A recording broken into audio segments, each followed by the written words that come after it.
Rosemary avait 35 ans lorsque la vie l'a frappée le plus durement.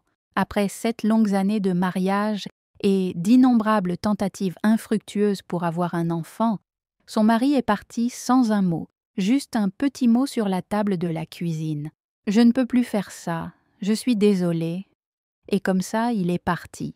Pas d'adieu, aucune conversation en face à face, juste le silence là où il y avait de l'amour. Elle a lu la note encore et encore, espérant qu'elle changerait. Ce ne fut pas le cas, et la solitude qui suivit non plus.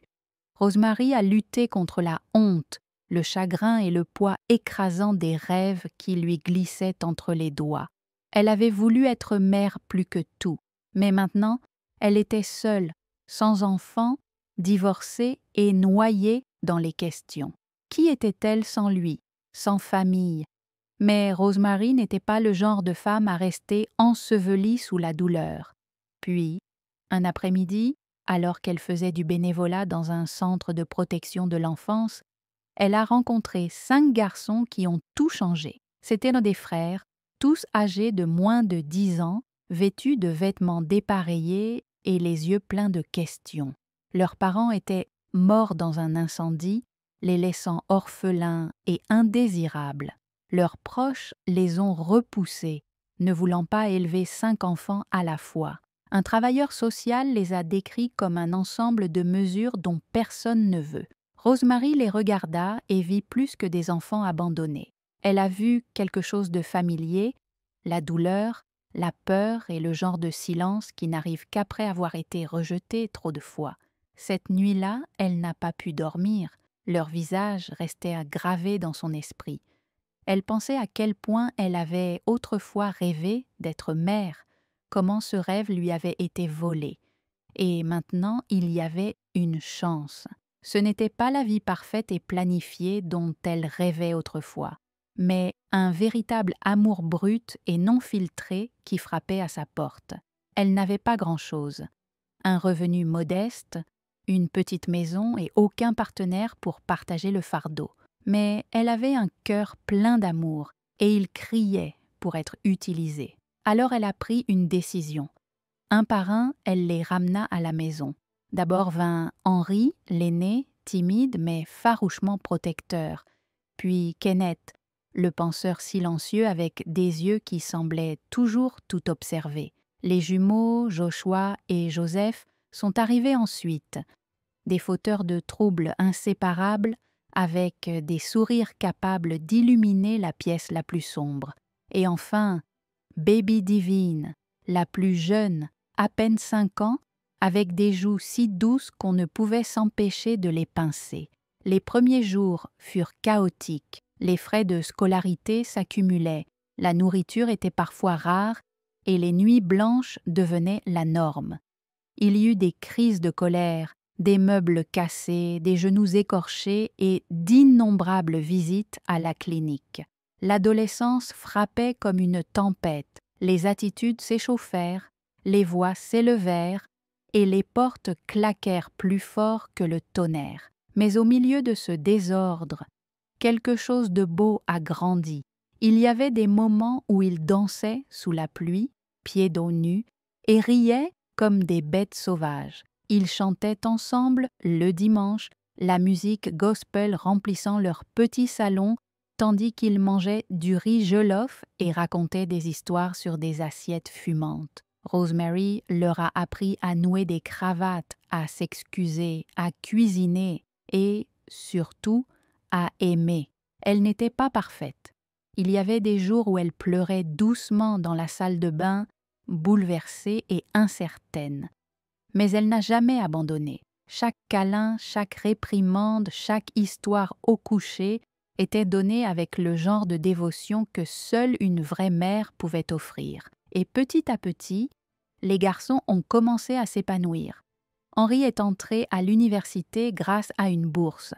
Kenneth a lancé son propre blog technologique qui a attiré l'attention en ligne. Les jumeaux ont ouvert une petite ligne de mode qui a rapidement décollé. Divine, la petite dernière, a montré un don pour la musique qui a stupéfié tout le monde. Au fil des années, ils ont déménagé. Certains ont même quitté le pays pour travailler ou étudier. Mais peu importe où la vie les menait, ils revenaient toujours chez elle. La petite maison de Rosemary est restée leur point d'ancrage, remplie de souvenirs et de rires. Elle n'a jamais rien demandé en retour. Pour elle, les voir heureux était une récompense suffisante. Le temps s'écoulait comme une rivière, calme au début, puis se précipitant avant que vous puissiez cligner des yeux. Les cheveux de Rosemary sont devenus gris, ses mains portaient les marques d'années passées à cuisiner, à nettoyer et à prendre soin d'autrui. Mais son esprit est resté fort. Elle regardait fièrement ses garçons grandir et devenir des hommes grands, non seulement en taille, mais aussi en caractère. Henry est devenu un ingénieur respecté, connu pour son esprit calme et son leadership constant. Kenneth s'est fait un nom dans le domaine de la technologie, en créant des applications qui ont aidé les communautés à se connecter et à prospérer. Les jumeaux Joshua et Joseph ont étendu leur ligne de mode au-delà des frontières, habillant aussi bien des célébrités que des dignitaires. Divine, le bébé à la voix d'or, est devenue une étoile montante de la musique, touchant les cœurs avec des paroles qui parlaient de lutte, d'espoir et d'amour. Ils ont parcouru le monde. Pourtant, chaque fête, chaque anniversaire, chaque réunion de famille les ramenait à la personne qui avait rendu tout cela possible, Romarin. Elle n'a jamais rien demandé, pas un cadeau, pas même un merci, mais au fond, elle rêvait de quelque chose de plus que la petite maison dans laquelle elle vivait depuis plus de 30 ans. Elle était désormais usée. Le toit fuyait quand il pleuvait, le sol craquait sous les pieds, et la peinture avait depuis longtemps disparu. Pourtant, elle ne s'est jamais plainte. Le matin de son 60e anniversaire, elle s'est réveillée avec l'odeur du pain frais et du café. Ses garçons étaient rentrés à la maison, tous les 5. Ils ont rempli la maison de rires et de bavardages, se taquinant comme s'ils étaient encore des enfants. Elle sourit en les regardant depuis son siège sur le vieux banc en bois à l'extérieur. La vie avait été dure, mais ce moment était tout ce qu'elle avait toujours voulu. Puis Henri s'avança, tenant quelque chose enveloppé dans un tissu blanc. « Maman, dit-il doucement, nous avons quelque chose pour vous. » Les autres se rassemblèrent autour d'elle, les yeux pleins d'anticipation. Elle les regarda, confuse, mais curieuse. Les cadeaux étaient rares. Elle leur avait toujours dit de ne pas gaspiller d'argent pour elle. Mais ce n'était pas un petit cadeau. Henri déballa le tissu, révélant une grande clé en argent attachée à un ruban. Romarin cligna des yeux. « Qu'est-ce que c'est ?» demanda-t-elle, sa voix à peine plus haute qu'un murmure. Kenneth sourit. « C'est à toi maintenant. » Joshua et Joseph s'écartèrent, révélant une camionnette garée juste devant la porte. À l'intérieur se trouvaient des photos, de belles images brillantes d'une toute nouvelle maison. Spacieuse, moderne, avec des murs blancs, de larges fenêtres et un jardin regorgeant de fleurs. « Nous l'avons construite ensemble, » dit Divine en s'agenouillant à côté d'elle. « Pour vous, pour nous, pour notre famille. » Des larmes lui montèrent aux yeux. Elle ne pouvait pas parler.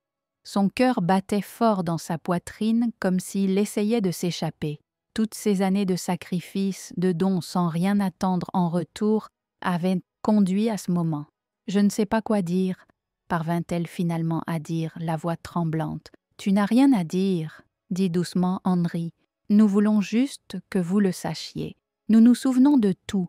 Chaque nuit, tu restais éveillée à t'inquiéter des frais de scolarité. À chaque fois, tu cuisinais avec ce qui restait pour qu'on puisse manger. Chaque câlin, chaque réprimande, chaque prière, tu nous as tout donné alors que personne d'autre ne l'aurait fait. » Ils l'ont aidée à se lever et à la guider vers la camionnette. Alors qu'il s'éloignait de la maison qu'elle avait considérée comme son foyer pendant tant d'années, elle regarda en arrière une dernière fois, non pas avec tristesse mais avec gratitude. Cette maison contenait des souvenirs, des rires, des larmes, de la croissance, de la douleur et de l'amour, tant d'amour. La nouvelle maison était tout ce que Romarin n'avait jamais su qu'elle méritait. Ces garçons avaient reconstruit la maison avec plus que des briques et du bois. Ils l'ont construite avec gratitude, mémoire et objectif. Elle s'avança lentement, touchant les murs comme s'ils pouvaient disparaître sous ses doigts. Il y avait une grande cuisine où elle pouvait à nouveau cuisiner pour eux tous, un grand salon où ils pouvaient se réunir comme au bon vieux temps, et un jardin rempli de roses, ses préférées. Mais les surprises ne s'arrêtent pas là. Quelques semaines après avoir emménagé, Henri s'est assis à côté d'elle sur le porche un soir, alors que le ciel devenait orange. « Maman, commença-t-il, nous voulons faire quelque chose de spécial. » Elle le regarda avec curiosité. « Nous voulons vous offrir autre chose, quelque chose qui t'appartient. » Kenneth sortit un épais dossier, le lui tendant avec précaution. « Qu'est-ce que c'est » demanda-t-elle. « Un cadeau » dit Joseph. « Une promesse » Joshua a ajouté. Divine sourit. « De nous à vous. » Elle ouvrit le dossier et se figea. À l'intérieur se trouvaient des documents officiels, signés, scellés, un fonds fiduciaire créé à son nom, financé par eux 5, de quoi lui assurer de ne plus jamais avoir à s'inquiéter de quoi que ce soit, des soins médicaux, des voyages, et même une petite entreprise si jamais elle voulait en créer une. « Tu as fait ça pour moi » murmura-t-elle. Ils hochèrent tous la tête. « Nous vous devons tout » dit Henry. « Tu nous as donné la vie alors que nous n'en avions pas. C'est maintenant à notre tour de veiller à ce que vous viviez bien. » Des larmes coulaient sur ses joues. Pas des larmes de tristesse ou même de joie, mais d'un accomplissement profond et inébranlable. Ce n'était pas ainsi que sa vie était censée se dérouler. Elle avait autrefois rêvé d'un mari, d'enfants, d'une famille fondée sur le sang. Au lieu de cela, la vie lui avait réservé la douleur, le rejet et le silence. Mais ensuite sont arrivés 5 petits garçons qui avaient besoin d'elle plus que quiconque. Et à travers eux, elle s'est retrouvée. Quelques mois après son 60e anniversaire, quelque chose d'autre s'est produit. Inattendu, presque surréaliste. L'un après l'autre, les garçons décidèrent de se marier. Mais pas de manière isolée. Au lieu de cela, ils ont pris une décision qui a stupéfié tout le monde. Ils ont planifié un grand mariage. 5 mariés, une journée épique, une célébration non seulement de l'amour, mais aussi de la femme qui leur avait appris ce que signifiait vraiment l'amour. Le mariage est devenu le sujet de conversation de la région. 5 costumes élégants, 5 mariées rayonnantes, une musique qui résonnait à travers les nuages et un siège au premier rang réservé à une seule personne, Rosemary. Vêtue de bleu royal, elle était assise, les larmes aux yeux et la fierté dans la poitrine. Le maître de cérémonie n'a même pas commencé avec les couples. Il a commencé avec elle. Avant de célébrer ces 5 hommes, honorons la reine qui les a élevés seuls et pleine de grâce. La foule se leva. Les applaudissements tonnèrent. Et pour la première fois, Rosemary entendit des inconnus l'appeler reine. Après le mariage, les photos de l'événement se sont répandues comme une traînée de poudre. Les gens ont écrit des articles sur elle. Des organisations ont tendu la main. Un éditeur lui a proposé de transformer son histoire en livre. Elle souriait à tout cela non pas pour la gloire, mais parce que ses sacrifices silencieux avaient enfin trouvé une voie. Désormais, chaque dimanche, elle organise un déjeuner pour ses filles et leurs familles. La maison autrefois calme est à nouveau remplie de rires d'enfants, de jus renversés et de petites voitures sous la table. Ses petits-enfants l'appellent « Mama Rose ». Ses voisins l'appellent « la mère des rois ». Et Rosemary, elle, se dit reconnaissante. Elle n'a pas eu la vie pour laquelle elle priait. Elle a obtenu quelque chose de plus grand. Elle n'a pas seulement adopté 5 garçons. Elle a élevé 5 rois. Le parcours de Rosemary montre que chaque vie a un but, même lorsqu'elle semble vide ou brisée. Elle n'a pas été choisie par le destin. Pourtant, sa décision d'aimer alors que personne d'autre ne le ferait a tout changé. Sans mari, sans richesse et sans voie claire, elle s'est lancée dans l'incertitude avec rien d'autre que de la compassion. Et c'était suffisant. Son histoire nous rappelle que la valeur n'est pas déterminée par les étiquettes de la société. Rosemary était autrefois considérée comme sans enfant, non désirée, oubliée, mais aux yeux de 5 garçons, elle est devenue tout. Un guide, un protecteur, une mère. L'amour n'attend pas des conditions parfaites. Elle prospère dans le désordre, dans les jours difficiles, dans les moments calmes de sacrifice. Et ce que nous donnons librement sans rien attendre en retour nous revient souvent de la manière la plus inattendue et la plus belle. La famille, comme l'a prouvé Rosemary, n'est pas une question de sang. Il s'agit de savoir qui se présente, qui reste et qui donne son cœur entièrement.